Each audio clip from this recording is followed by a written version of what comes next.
good evening. Welcome to another edition of Feldco Football Recap live with Olin Kreutz and Tom Waddle.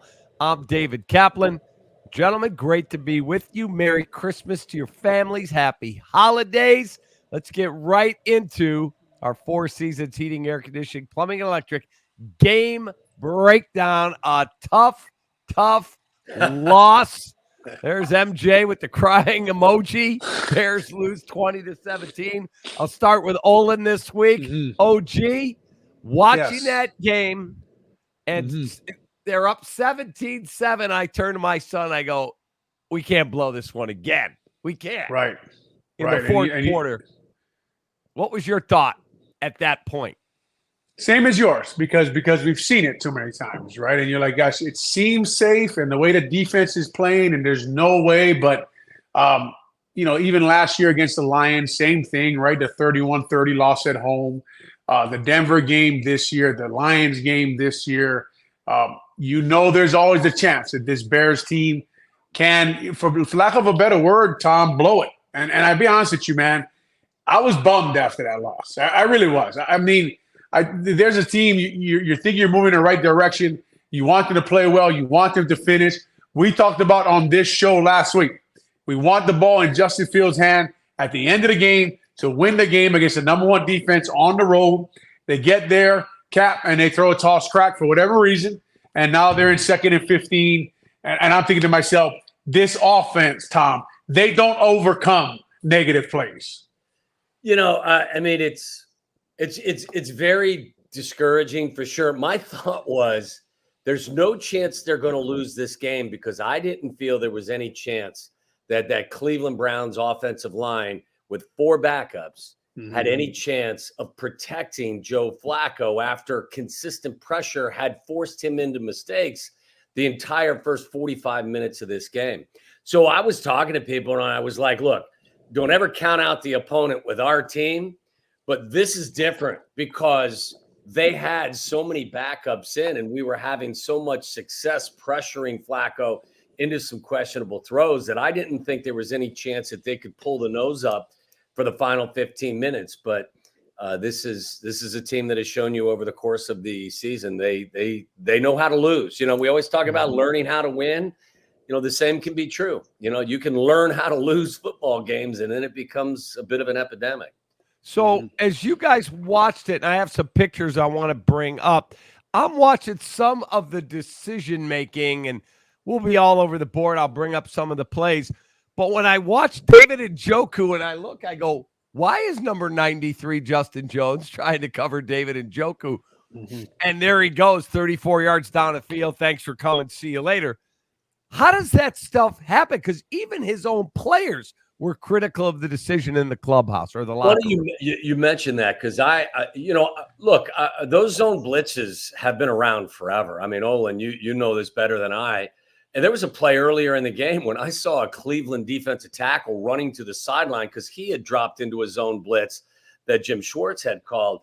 Look, I don't pretend to understand it. When we had Matt Eberflus on Monday, I asked him the question, considering the down and distance, it's 3rd and 15. I heard you ask it. Yeah, and I said, Coach, they're playing four backup offensive linemen, and you've had consistent pressure on Flacco the entire game with just your front four. At 3rd and 15, do you regret being that overly aggressive? Why not just sit back, try to keep everything in front of you, and force them to kick a long field goal at that point, at the very least, instead of taking a chance at that moment? And, the only thing that could get you in trouble was if Flacco, who, by the way, Olin, a 38-year-old quarterback has seen everything and you can't fool him, right? And he knows exactly how to handle all situations. He's not going to be successful in every one of them, but the only thing that could get you beat is exactly what happened. And I just wondered and asked Coach if it was the right time down in distance to actually become aggressive and run that kind of play. And he said, obviously, look, it doesn't look that way. I'm paraphrasing because it didn't work out. But, I think that if you can question the offensive coordinator for calling whatever he's calling in a difficult down and distance, I think the same holds true for the defensive call as well. Yeah, for sure. And like Tom said, Cap, I mean, we want to be clear here. The Bears aren't the only one dropping D tackles in the coverage, Yes. right? Like Flores does that a ton. So we want to sound like, oh, what the hell are you doing dropping a D tackle in the cover? That happens all over the league. Yeah, I meant in that situation. No, I understand that, and I know exactly, and I don't agree with the call either. But you know, on the first down play, they're in cover two, right? On a touchdown play to Amari Cooper, they're in zone, right? On the touchdown play to the Lions, to Jameson Williams, they're in zone, right? They're in deep zone. So he has, not to his defense, but if you ask why do you call that, he has tried that. Now, what Tom said is totally true. This is a totally different situation, totally different game, and the offensive line is in shambles, right? When Batonio went out, was the first time, like Tom said, I had a thought. Like, there's no way they can win a game without Batonio. Like, who is done? Like, I have to look him up right on my scorecard. But, like, there's so much, like, Justin Jones, like, you know, it's like Cole Kmet has to make that block.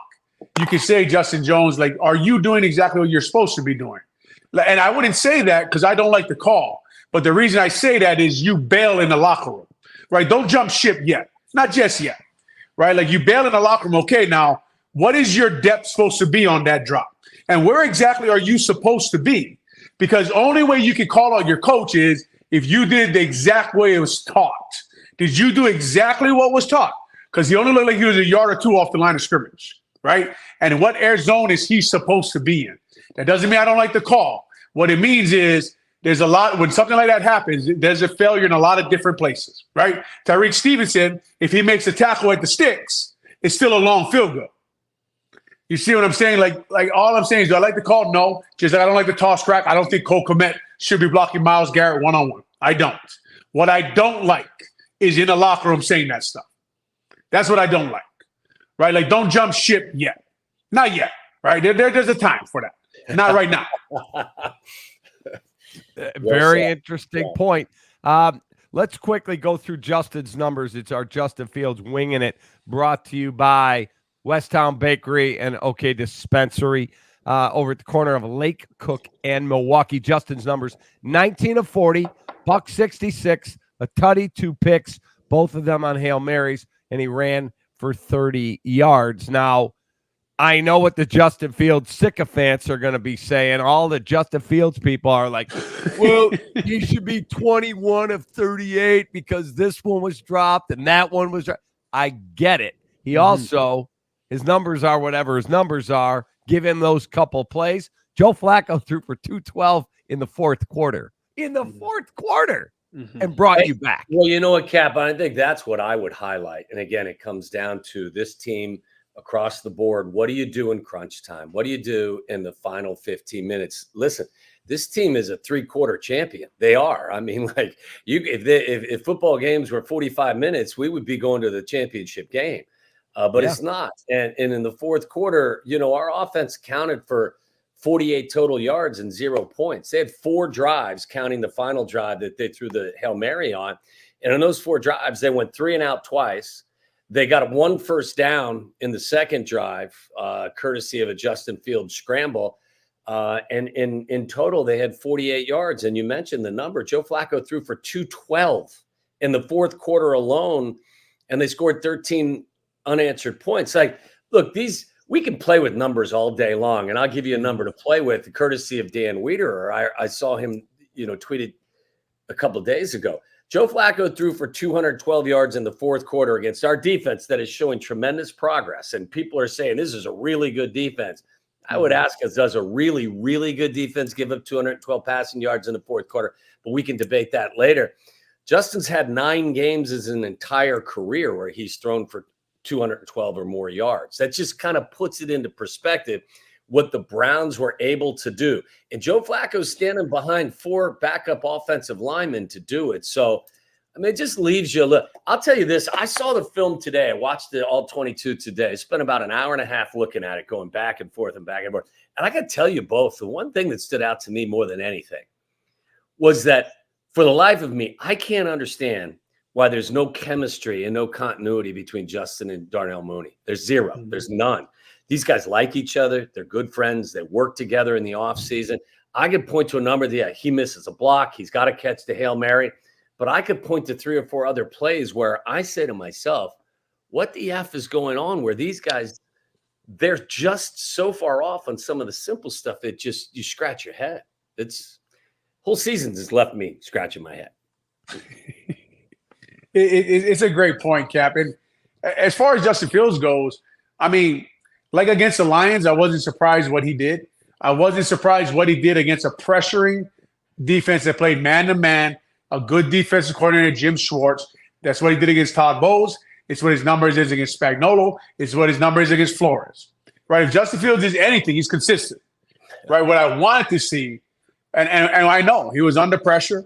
We talked Tanya's got to catch the ball. Moody's got to catch the Hail Mary.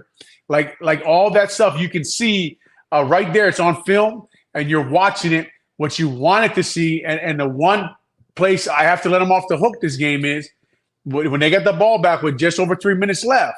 I mean, that's not the play calls I would have had. Yeah. Right? That's not. I would have got Justin Fields out of the pocket at that moment. I would have booted him out. If they can boot out Flacco and run play actions with Flacco, we can boot out Justin Fields. And why were they doing that? Because their offensive line couldn't handle the pressure. That's why they were doing that. Right? So you run play action, and we talked about right here on this podcast. Want to see the coaching matchup. They got good coaches on the other side. Bill Callahan, Stefanski, right? Stump Mitchell, Jim Schwartz. I think you saw in the fourth quarter, they made adjustments, right? They changed some of what they were doing, pull the guard, get a little different blocking scheme, pull the linebackers over. Just wanted to see that. If we can say on this podcast, we want to see Justin Fields. And say, if I'm Justin Fields' offense coordinator, I want to get him paid, right? I want him to succeed. I got in my back pocket, guys. That situation, the plays I want. Oh, I pull him out. It can't be toss crack to the boundary. It couldn't have been. It couldn't have been in that situation. To me, like I didn't get a chance to see Justin Fields do the best work that he could do. And look, we saw him throw that ball to Tanya. Cole Kmet make the block. People talk about Mooney. That 3rd and 1. I mean, that 4th and 1. He's got to make the play. Let's go to that play. He can't get tackled by Mitchell. Go ahead. I'm sorry. All right, I want to go to that play. So you just mentioned it. Darnell Mooney misses the block. Mm-hmm. Justin, now, I love your guys' input. Justin rolls, and Eberflus told the Waddle and Sylvie show, hey, he has an option there. He can hand it off. He can run it like he did, or he can look down the field. Oh, look who's open at the 26-yard line and would walk into the end zone, DJ Moore. So you guys take me through that play. Mooney being asked to block a lineman or a linebacker, that's a problem. And then Justin misses the wide open receiver. So take me through it, both of you. Well, I would say that, first of all, everyone's not doing their job when Mooney misses the block. Look, DJ is open. Justin's a running quarterback who I think trusts his legs more than he trusts his arm at this point. So I guess once you feel like you may be losing your balance, maybe try to but I understand why he tried to run it. A less athletic. I mean, look at this. Look at the still shot. Like there's nobody there between him and the first down marker. I get it. The cornerback's hips are turned the other way. Like you could also, if he would have thrown the football, I'll buy that as well. Look, they were fortunate. They tripped him up and they stopped him. But I can understand why, he wanted to rely on what he does best to try to get the first down. Let me say this. I give Getsy a lot of flack sometimes. Love the call. It was a great I thought it was a really good play call, man. I thought he got him on the edge. He had choices out there. Now, I heard Mooney say he's supposed to pick that guy to get blitz. So I don't know what his exact job was there. The one question I have when I watch that play is whenever I've seen quarterback coaches coach a boot, they come out at 8 yards depth. I thought Justin came out really shallow. He does that a lot. I thought he did. So he came out shallow here on this boot. You can see it. I think he comes out at 6 or 7 yards, and this is just a total guess for all our listeners and everybody watching this show. I think he comes out shallow. I think he comes out with the right depth. I don't think the guy even has a chance to make that play with his athleticism. The fact that he kept it, I've been begging for him to keep the ball and make the play.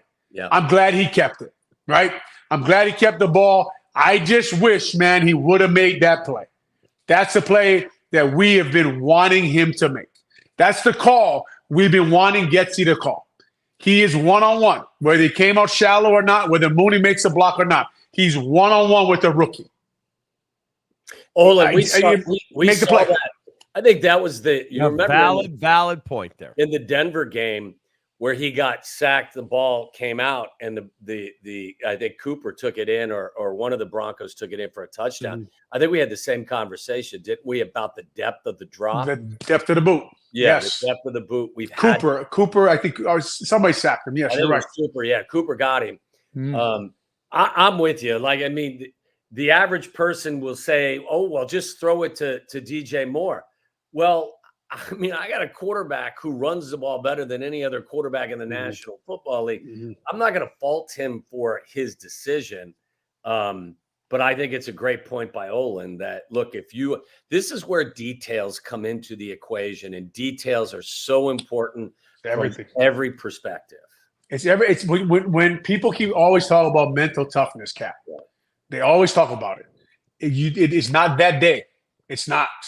It's 2 weeks of practice. If you're letting a player, like I'm just guessing, I don't know, but if Janoko lets him come out shallow in practice, shame on him. Yeah. If they don't stop the play and say, no, run that again and get your depth. Now, I don't know what they told him to do with that ball, but I've seen a lot of football get coached, and I've never seen a quarterback coach a guy to come out at 4 yards. I've never seen it, right? You get away from the edge and you get deep and around. He came out shallow and short and came out fast. Now, they may be coaching at that time with his athleticism. You never know. That's poor. But if they are, shame on them, because that's why he got tackled. You know, I'll give you to that point. I'll give you the two other plays, and I'll reference the ones to Mooney. And the reason why I said earlier, I can't imagine why these guys can't get on the same page. You remember the one where it should have been a pick six? I don't know if it was Newsome or it was Denzel Ward. It was Greg Newsome. So Darnell comes out and runs an arrow route. What do you call it? Whatever you want, pivot route. So he feigns like he's going to run it out, stops, and comes back inside. Well, the cornerback's got outside leverage, right? So what is a quarterback supposed to do? I mean, if you've got a wide receiver running an inside route who's got leverage on the outside corner, he slips a little bit, but he still maintains and runs his route. And Justin throws it not even to his back shoulder. He throws it behind his back shoulder. Like, that's a detail that on that route, you can't do it. And he was fortunate because the ball has to be caught by the cornerback and taken back in. But that's a detail. When you run that route and against that coverage, that ball's got to be on the other side. You got to throw that ball away from the cornerback. And then on the third down, you remember on the final drive of the first half where he runs a hot route and the safety dives in and knocks the ball away, or if Darnell has his hands on it, looked like a slant route, and the safety comes and hits the ball and makes a really good play. If you watch the play on film, I believe they finally ran a slant on a hot route. And what Mooney does, and look, I'm not an electrician. I couldn't tell you how to wire your house, but I could tell you what I need to do on a hot route from a wide receiver inside on a slot. So when he runs it, he sets up the play perfectly. And when he plants and it kind of turns in, he settles, because as a wide receiver, you're never running to get covered. The last thing you want to do is carry your route into the safety who is coming down in a blitz situation to try to catch you. So Mooney comes out of it and settles, and the ball doesn't come out on time. And then Justin leads him a little bit. And the next thing you know, instead of converting and moving the ball down the field and having an opportunity to kick a field goal. And the reason I mention this, I probably sound like an asshole for saying these are so specific things, but these are details like Olin is talking about. Like when you see a hot route, you don't ever lead your receiver into the defender. What the receiver's trying to do is he's throttling down his route and he's expecting that ball on the other side of where the defender's at. And it happened twice, and it happened with Mooney twice. And that's why I said, guys, I mean, again, not to be repetitive, but I don't understand why it keeps happening. But I just wanted to highlight the point as well. Like, these are things you practice every single day. When we see this hot route, and you know you're going to get hots from Schwartz and his defense, make sure that you never throw the ball, or the receiver don't go running hauling ass at the safety. you throttle down. You give your quarterback a place to drop the ball into. And it's just, these are these little things that instead of kicking the field goal and scoring 3 points, guess what they do? They have to throw a Hail Mary at the end of the half. They get shit out of it. Mm-hmm. Mm-hmm. That's funny. How you win or lose. It's period how you win or lose. Period. So Rob Gronkowski was talking about that exact point that you two have just highlighted. He said, we got to Tampa. I've played with Tom forever. He said this particular route in practice, I'm supposed to run to the 29-yard line and run it out. He said, to the 29-yard line. He goes, I ran to the 29 and a half. He said, and Tom threw the ball down. He goes, I got F-bomb in front of the entire team. We run to where I tell you to run because I put the football right at that goddamn 29-yard line. And because you broke it off, it's getting picked off. That's your fault and not mine. He was furious. And he said, attention to detail. That's why the great ones win. Yeah, it's not a mystery. It's just hard to do. It's hard to do it every day. It's hard to do it right? It's even when I coach high school now. I just tell guys, like, you're either right or wrong in football. That's the great thing about football. You're either right or wrong. There's no in between. You either did the right thing on that play or you did the wrong thing. You can get beat. We don't mind you getting beat. Just do the right thing. Let's take a look at a couple of the key drops that we saw in the game. The one to Robert Tonyan, the one to Mooney. Here, that's Mooney in the end zone. Cap, I would say this, though. I mean, look, you got to make that play, especially you're in a contract here. This one's a bigger crime. This is a felony. The other one's a misdemeanor because of the situation. Like, that play was a beautiful call. Everyone that hates Luke Getsy, I would just say, well, on this play, don't hate him because it was beautifully drawn up. It was run well by Tonyan because instead of flattening off his route, he saw there was no safety on top. So he then took the route kind of vertical towards the angle.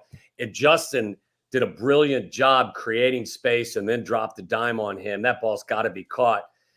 You know, the Hail Mary, again, you got to make that play. That's such a frenetic play.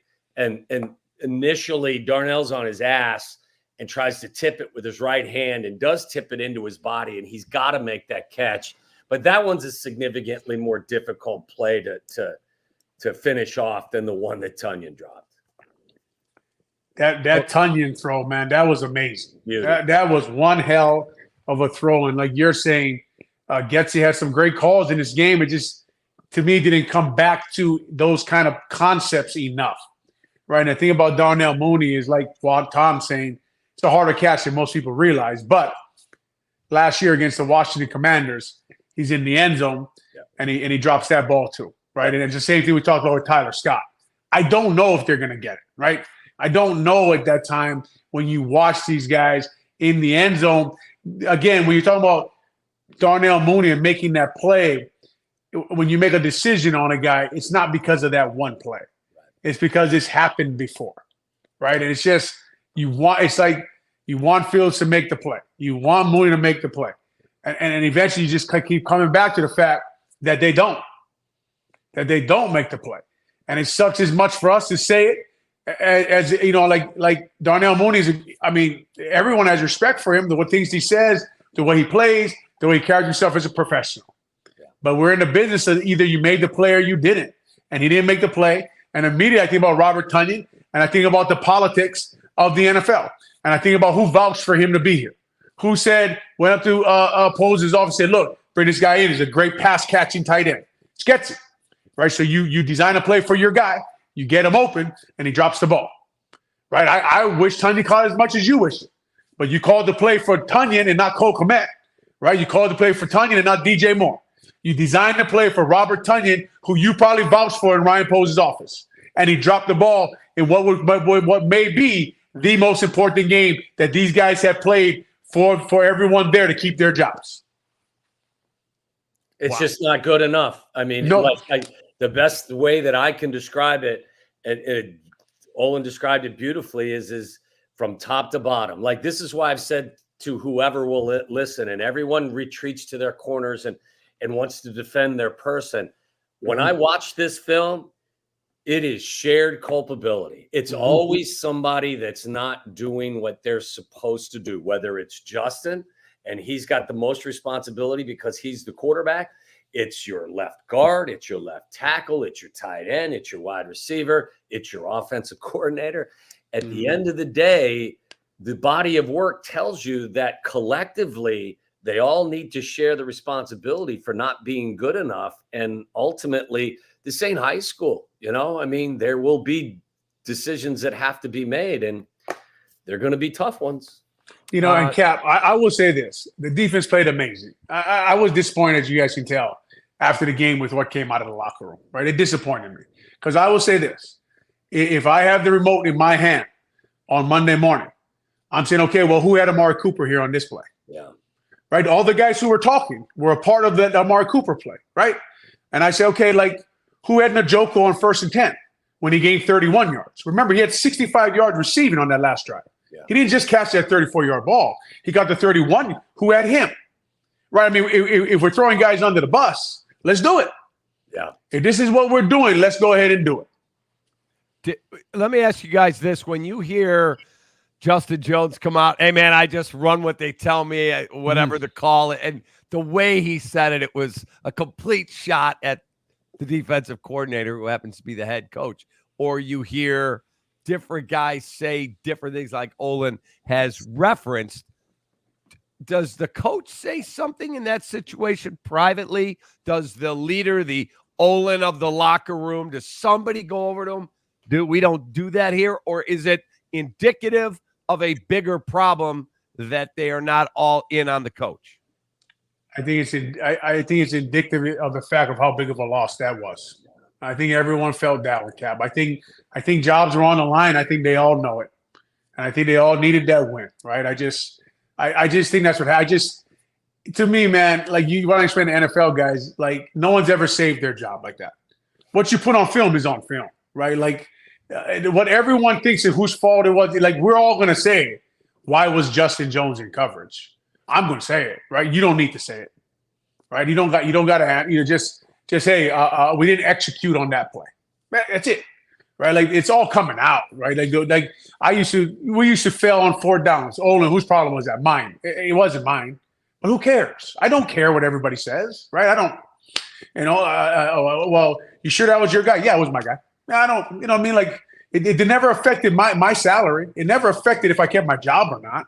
It's just it's the time to stick together, right? And we talk about why you don't win games. Like that may be a symptom of it, right? A lack of leadership, a lack of accountability, a lack of standing in each other's corner. Your head coach, who everybody just raved about a week ago, right? I guess I just didn't get the whole, him saying that, another guy saying, well, it's not his fault, and we didn't like the play, and okay, that's fine if we're all jumping off the ship now. I just think you're better off keeping everything behind closed doors. I mean, usually I was the one making mistakes, so I didn't have any ability to hurt anybody. But I don't think it serves any purpose. I mean, what are you doing? It's doesn't make anything better. It really doesn't. It doesn't. We all see it. Yeah. We all saw it. Yeah. I mean, you don't have to tell me about it. All right, let's do our Dr. Pepper plays and player of the game. The play of the game. I mean, it's got to be the 2 drops. Those were humongous plays. One would have won the game at the end, and the Tunyon drop I think Tommy called it a felony. That one would have had a huge impact. That's a felony. Yeah, the other one's a misdemeanor, a very difficult catch. But those are our Dr. Pepper plays of the game. Our player of the game, let's get a much happier note. Montez Sweat, you are ridiculous. Take that, Mike Lombardi, because this guy is a monster. He now, get this stat, leads the Commanders and the Bears in sacks. He got here after week 8. I mean, it's literally unbelievable. Dr. Pepper is an American original. That's right. Pleasing taste buds since 1885. Dr. Pepper has a unique combination of 23 flavors, a winning formula that football fans love. Grab an ice-cold, refreshing Dr. Pepper today at a McDonald's near you. Montez Sweat, Olin. He's a true multiplier, as Olin likes to say. He's a multiplier. There's my Dr. Pepper for today. He makes everyone better. That's it. Strawberries and cream, 0 sugar. Take that. Great. I mean, really good game. And we all know it's against the fourth tackle on the Cleveland Browns, but the guy's been playing good football since he's arrived. As Tom just said, he's made everybody better.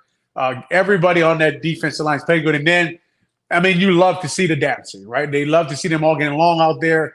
The pick six was awesome. TJ Edwards was out of his mind. You could have gave him a player of the game as much as you gave it to Montez Sweat. The defense was good into the end, man, which we've said a few times this year, right? It's just and it's always about execution and doing things the exact right way. And defense one day that your coach makes a bad call and you can cover it up for him, right? Hopefully one day you're that good. But Montez Sweat, I mean, he was all over the place. There was one play, I think he threw the guy like 3 yards back. The guy's a monster, man. He really is fun to watch. This is what you expect, guys, too. And not breaking any news here, but this is what you expect from guys that you pay $100 million, right? Mm-hmm. Like, we had this conversation on the radio today, and I don't mean to, be but like everyone, when we talk about the future of this team, and like, look, I think there's credence to saying, hey, what we do is we just bolster the talent around the quarterback and we ride it that way. Well, that position that guy's supposed to make everyone else better, right? Mm-hmm. Like, instead of everyone else making him better. It's like you don't bring in Montez Sweat and give him $100 million and then expect Justin Jones to make him better, right? You expect Montez to be the guy that makes him better. Yeah, like it's backward logic when we get. But he's a true example of somebody that you bring him in. A lot is given, a lot is expected, and he's carrying his load and then others, and it's what you want from guys you're paying a ton of money to. I remember, Cap, Lovey went and got Julius Peppers, right? And added him to Brian Urlacher and Lance Briggs and Peanut Tillman. And, the defense was stacked, right? Just all over the place. And everybody kept asking me, what's wrong with the offensive line? I said, well, when you go get Julius Peppers, right? But to the point of, they got Tremaine Edmonds, right? They got Montez Sweat. They got TJ Edwards. They drafted all those guys in the secondary. Yeah, the defense is playing well. They really are, right? I mean, I'd like to see the O-line with a $100 million tackle. Yeah. I would like to see it. You know what I mean? Or a TJ Edwards type at tight end. Or running back. I think they're missing a really good scat running back. Now that was one thing, to Tom's point. Justin, like, at the end of the game, he makes everyone better by making that tackle miss and making that play, right? Then all we're talking about is the defense, how good they play, and the plays at the end of the game the offense make. That's all we're talking about. If he makes that play right there, and that's a lot on him, right? That's a lot on a guy, and we're always breaking down his game. Why? Because if we pay someone $50 million, it's going to be Justin Fields. I'm not paying Darnell Mooney $50 million. I'm not. I ain't gonna do it, right? Braxton Jones, as you guys know, I know him well. He's probably never gonna be a $25 million a year tackle, right? He's gonna be a good player. He's gonna play for a while. He could be a Nate Davis type, but he's not gonna be a guy like Trent Williams down there in San Francisco. He's not gonna be like that, right? So it's just kind of, when we talk about Justin Fields, you're talking about the plays you wanted to make, and we also have the number 1 pick. So now we have to evaluate him. Yeah, and look, again, this is what I'm saying, and I think it goes for any team. Your highest paid players can't be the guys that you say, well, he's going to get better because we're going to put a lot of stuff around him. Mm-hmm. Well, that's backwards. Mm-hmm. You pay him a shit ton of money because he's going to make everybody else better, right? Mm-hmm. Like, it's backwards logic. And, it's kind of, a Pollyannish type of look to it, but that's reality. I mean, that's again, too much is given, much is expected. Fair or unfair, that's the nature of the beast in this profession. All right, let's take our break real quick. We'll come back. More to do. We got to preview the upcoming game with the Arizona Cardinals. If you have a question, we do. Wow. We may even make you make a pick for this game. I might do it. I don't think anybody cares anymore. No. If you have a question for Olin or for Tommy, fire him in here. We'll get him. The Cardinals still play football? I didn't even know that. That's it. All right, we'll be right back. Hey, Dad, we're running low. We'll be all right. What is going on here? Insulation? I'm chilly. I can't help you with a decoration, but I can help you replace these windows fast. Right now, buy one window and you'll get one free. Plus, no interest until 2025. And we'll get it done Feldco fast. Buy one window, get one free, and soon. Hurry. Call now. Call 866 for Feldco. Feldco Bears Recap Live is brought to you by Feldco, Chicago's home renewal experts. Call 866-4FELDCO. Four Seasons Heating, Air Conditioning, Plumbing, and Electric. For all the right reasons, Four Seasons. Vienna Beef. Go to viennabeef.com and use code CAP23. That's KAP23 at checkout for 15% off your order today. And Dr. Pepper. Grab an ice cold, refreshing Dr. Pepper today at a McDonald's near you. West Town Bakery in Wheeling at the corner of Lake Cook Road and Milwaukee. Enjoy the best brunch Saturday and Sunday mornings. What's on there? Say hi, wave. Hey, how All are right, say you? hi. Is that Leah? That's Leah. Leah. Hi, Leah. Yeah. That is awesome. By the way, West Town Bakery, it's the holiday time. Nothing like Leah. a little cannabis-infused brownies. I was going to offer some to Leah, but not anymore. No, not those. Big Nope, Cat not- would love those. I know that. Big Cat would like a few brownies like that. Yes, absolutely would. All right, so let's get back into this because you mentioned that they're missing a scat back type running back. Are you talking about using a high pick, signing a free agent? Oh no. Mm-mm. I'm just talking about the way you build a team. You know, like you go against what Jim Schwartz likes to do, right? Like he's going to play cover one. He's going to play man. You want a back that absolutely scares linebackers out of the backfield. Somebody you put in the field, and you don't have to leave them in the block the whole time, right? So it's just, you know, just like Mooney, right? If you pick a wide receiver to play with DJ Moore, it would be I'll let Tom put that together, but I'm sure you put a big guy, you build like a basketball team, right? A different kind of football player. I just think this, with everything said about Justin Fields and how I'd like to see him make those plays, and we talked about earlier on, could like what they did last year to the team, and now this year with the team, does he have everything he needs? There's just the little question in my mind, I don't know.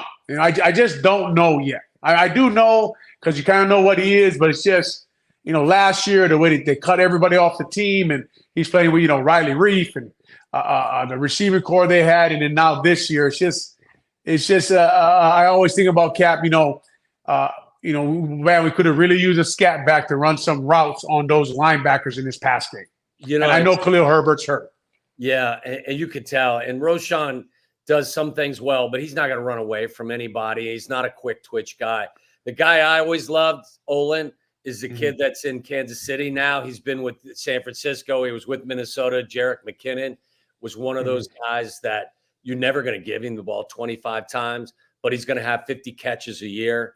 And if he has to stay in for pass protection, you can rely on him. But when you get him out on the edge, he's really difficult. The kid in Detroit is spectacular with that. Now, they drafted him in the first round. Jameer Gibbs. Yeah, I wouldn't do that. That's too high a pick for me for that back. But I agree with Olin 100%. If I was putting together a team, I think there's too many guys on this team that kind of fit into the same category. You know what I mean? I like Cole Kmet. I think he's a good kid. I think he's a valuable guy in your building. I think he's a good inline wide tight end. But if you're going to have him, and I think they added Tunyon to add this element of, but I also want a guy like Hawkinson that can stretch the defense. I mean, somebody that can play pretty much the position like a wide receiver in a tight end's body. And I love the scat backs. I love the guys that can get out on the edge and put the fear of God in your linebackers. And I agree 100%. I'd be looking for one. Olin, there's a question for you there from Laz. Do you invest long-term in Tevin Jenkins because of his injury history? Would you be leery at all? He's talented. Man, what a great question, right? Because when you watch him play, I mean, when he's out there, this guy plays a lot of times at a Pro Bowl, all pro type level.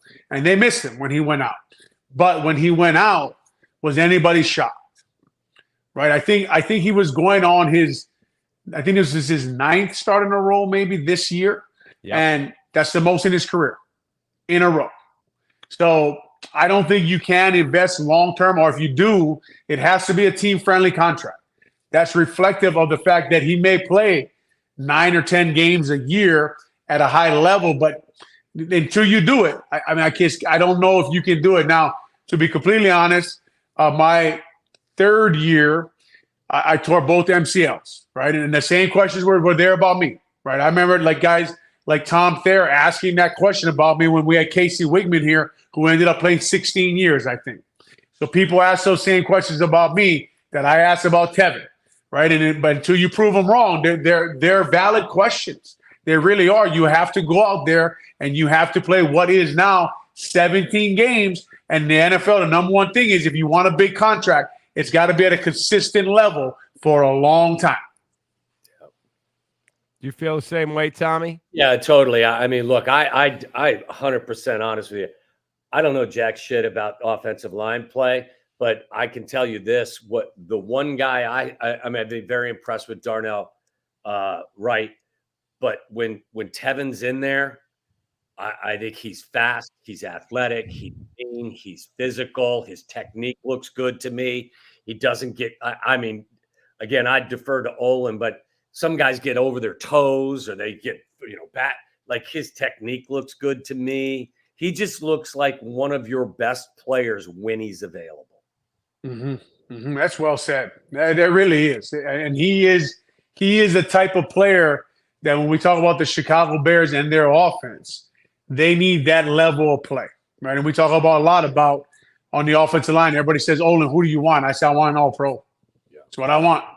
I want an all-pro at any position. I'll tell you, Quentin Nelson changes the game in Indianapolis, playing left guard, right? He's the best in the world at it, but he does change the game playing that position because he plays it at a high level. Bears have got to get a center. The guy that I keep hearing that they really liked is the kid in Miami who just tore his ACL, which, boy, it's going to be hated to hear that, man. Man, I hated to hear that. It hurt. Like it really, I don't know the guy. I've never met the guy. I probably never will meet the guy unless he ends up in Chicago. But I asked my wife, I said, I feel horrible for that guy. He's busted his ass to get to this moment, and he's the number one guy on the market, really the highest level guy. He's going to get paid, and then he blows his ACL. That really was can you risk? I feel like the Bears can take a step next year. They really can if they figure out maybe Marvin Harrison's at the other receiver. Maybe it's Justin. Maybe it's Caleb Williams, whoever it is. If they trust a rookie center, Olin, is that too big an undertaking on a team that will have some expectation of winning? No, not these centers come in ready to go nowadays. And it's not too big of an undertaking. I haven't studied this year's center crop. And I probably won't because I don't know if any of you guys try to prepare for a draft. But I remember I took Fisheries 101 at Washington. It was more than I bargained for. I promise you that much, okay? I didn't know a mullet had so many names, scientific names. I had no idea. And that class I barely passed, okay? That's like studying for the draft. I don't know. Like there's so much information that you have to go through. I usually look at the offensive lineman, to be honest. I haven't looked at the centers yet. But, Cap, if there is a guy who is a high-level guy that's considered a first-round talent, he can step in immediately and make a difference. That they've got to get that. Now that we are to the point where they're not going to the playoffs, that the best they could finish is 8-9. I'm going to ask you guys a question. I think I know how you're going to answer it because I'm a meathead and not a former NFLer. My salary coming out of college was $4,200 a year. That's all I made. Trying to be a basketball. That's more than I got in a signing bonus back in '89. More than that? Yeah, I got $4,000 as a signing bonus when I signed with the Bears in '89. I got 42. Thought I was effing rich too, fellas. Like my wife was, we were dating at the time. We thought we were hit it. That was it, huh? So my That is a great story. Club for $700 a month. It was full furnished. We were living large. And you were going to the dog track regularly. Well, right. Yes. It was the only meal we could afford is go up to the dog track. If you paid for admission, they got like you 50% off your meal. You bet $10 a race, you ate, you had a good time. It was like you were living, man. The things you learn on this podcast, man, they're amazing. Olin now, like, listen, it must have worked. We've been married for almost 33 years. Got yourself a good lady, that means, right? If the dog track works. Yes. Yes. Yeah. Oh, see, how long have you been with your dog wife? races, man? I've been with Wendy since I was 17, so we're high school sweethearts. So I've been, I don't know. I'm not good at math, but since I was 17 years old, I'm 46 now. So pretty good. Tommy, you've been with Carr. You said married 33? 33 years in June. So, 32 and a half. It'll be 20. No. Yeah. 20 for me and Mindy this year, 28 between two marriages. So there you go. Right. Let's just stick with the 20. Let's go with the 20. Olin, at my second wedding, Waddle, I only had two people speak, my brother and him. Okay. And, all right, it's time for Tom to make his speech. He's at the bar in the pro shop at the golf course drinking. They had to go hunt him down. Exactly where you knew he would be, right? You already knew that. Yeah. Like if I was gone, you knew where to find me. Right. It's not a mystery. All right, so I do a thing called Question of the Day every day. It's brought to you by Oasis Restoration. Here we go. Do you want the Bears to lose the last three so they protect their draft pick, or would you rather they win those games because it promotes a culture of winning? That's an easy answer for me. I want them to win. My concern is the Carolina pick. Like, as long as Carolina and they've got, who do they got? They got Green Bay, Jacksonville, and then they're at home against Tampa Bay. And all of those teams are playing for something. Like, the Bears pick is less important to me in terms of where it's at than the Carolina pick. And I think this team, regardless of the changes that may be ahead, there's going to be a ton of guys that are on this roster next year that currently are on this roster. And I want to see these guys learn how to win. And I want to see the guys that are going to be part of this franchise going forward be the reason why they're winning some of these games. So I'm not going to be rooting for them to lose. Olin? Yeah, I mean, you see the logic in the other side of it. But as you said, Cap, I'm a former ball player, and I also see the momentum, winning, learning how to win. This team, they're showing you these guys need to learn how to win, man. They've showed you that in 3 games now. They know how to lose. They'll find ways to lose. And the Detroit Lions show you there's something for momentum, right? And everyone put the Detroit Lions and said they were terrible, and they got their center back, and guess what? They had their all-pro center back, and they looked all right. That is so funny, Olin. I don't mean to interrupt, but when I saw that, the first person I thought of was you, because I'm thinking to myself, and you said when the Bears face them, when it's Ragnow, right? When he goes out, then that whole thing kind of falls apart. And they even mentioned during the game, their record when he's available is like crazy. And I mean to interrupt, but I just not at all. And then I think they get Gardner Johnson back, and they get Aleem McNeil back at some point. They're D tackle, right? So they're going to be strong down the middle of the field. They'll be interesting to watch. But and the funny thing about Ragnow, guys, is it's a lot like Montez Sweat, right?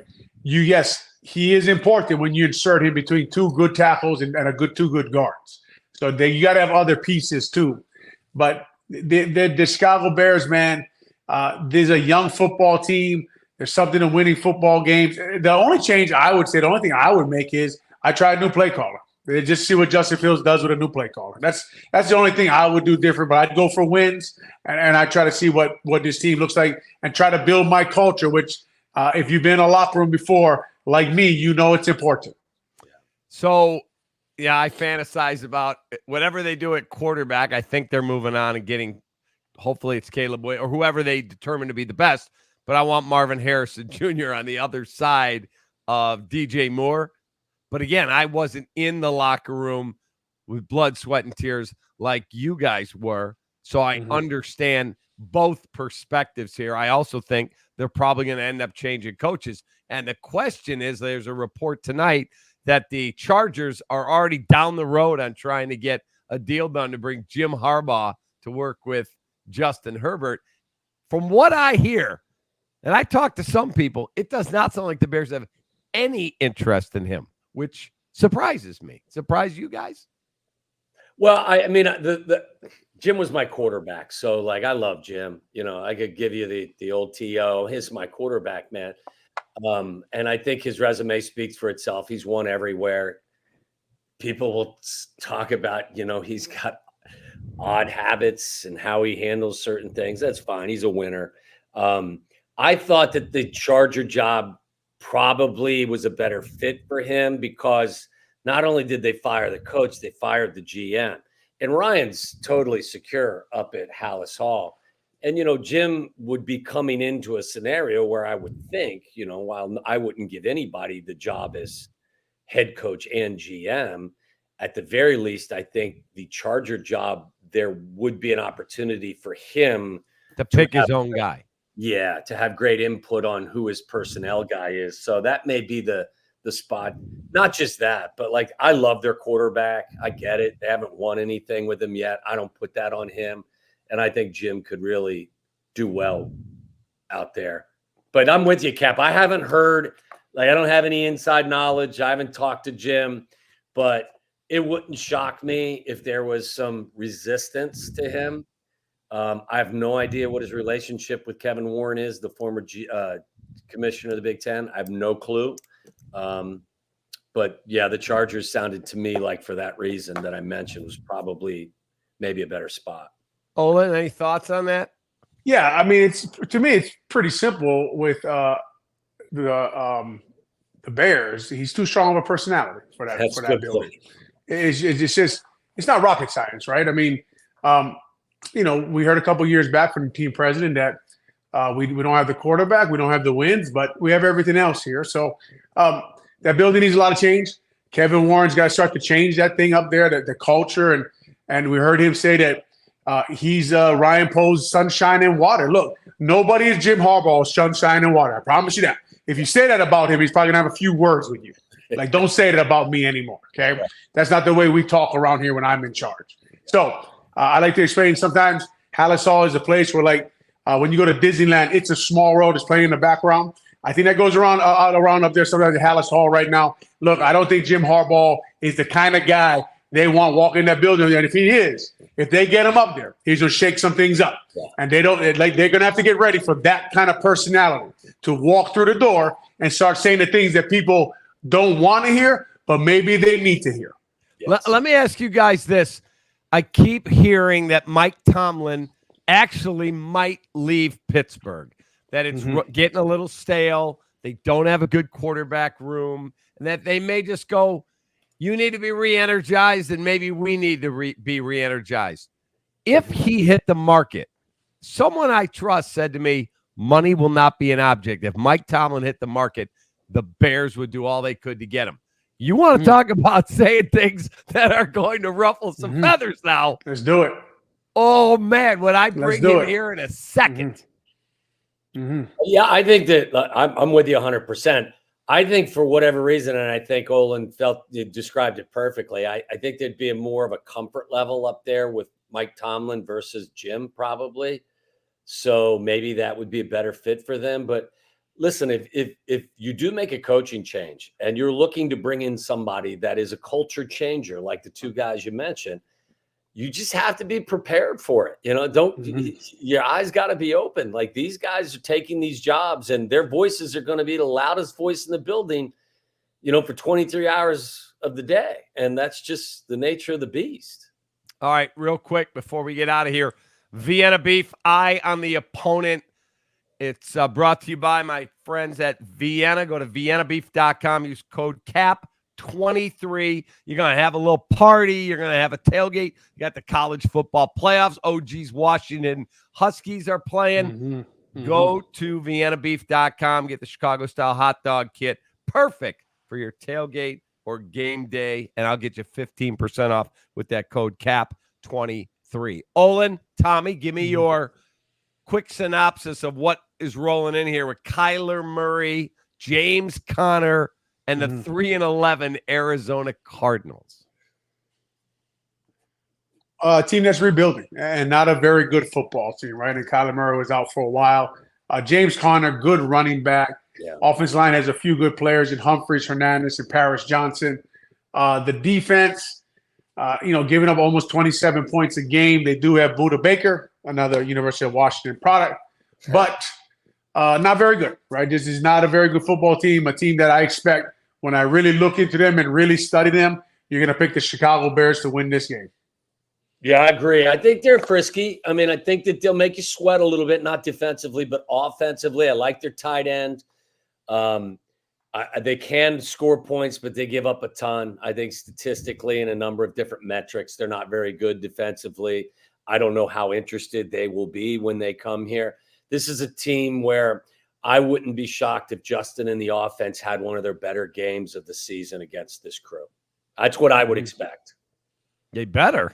And they've got, listen, there's still a ton of, there's statements to be made by a bunch of guys like Justin, Darnell Mooney, like everybody, there's no reason to throw in the towel at this point. There are still a lot of things that guys need to prove going forward. All right. I'll get Tommy's predicted score. Olin, your keys to the game. Give me 2. Well, you got to slow down James Conner, obviously, who I think is a very good football player. Keep Kyler Murray in the pocket. That mush rush you see. Our defense has been dominant. I think with the weather, with the way they've been playing, the Cardinals coming on the road, I think that the defense is the key because, like you guys talked about, their defense is not very good, and our offense, I think, will score points. And I think our defense will probably overwhelm them. So we'll go back to the defensive front and getting after the young tackles. On the right side, Montez Sweat versus Paris Johnson Jr. and just dominate the game like they did last week. Now, finish. Tommy? And I would say petition the league to make the game for 3 quarters instead of 4. If this team could play 3 quarters instead of 4, you may be a champion. I mean, so seriously, finish. 4th quarter. That's all I want to see. I want to see how you guys finish a game. Prove to us that, you've got the ability to do this. Predicted score, Tommy? I'll say 27-23 Bears. Wow, closer than I would have thought. I'm thinking 31-17, Bears double digits. When was the last time they did that to anyone? Maybe, Detroit, but they match up. Lions, right.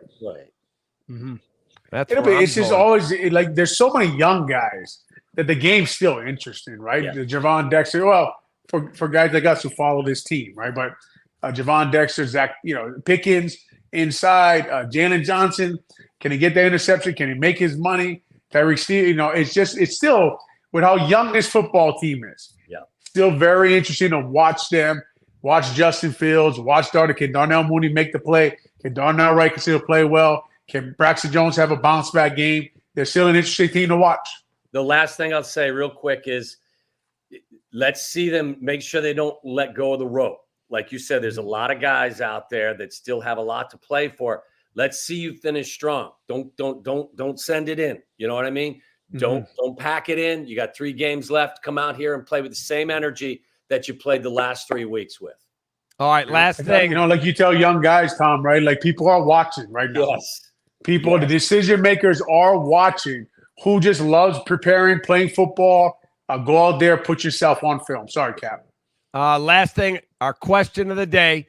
It's brought to you by Oasis Restoration. They'll clean up the mess so you don't have to.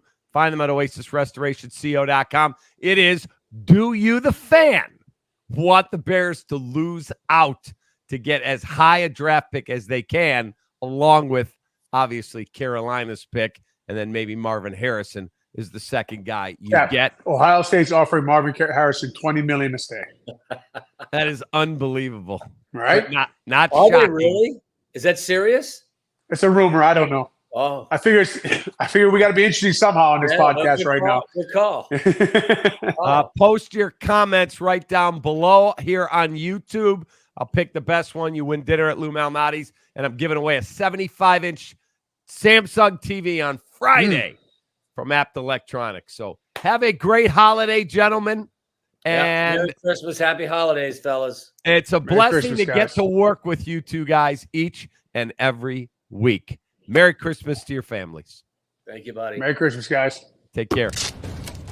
Hey, Dad, we're running low. We'll be all right. What is going on here? Insulation? I'm chilly.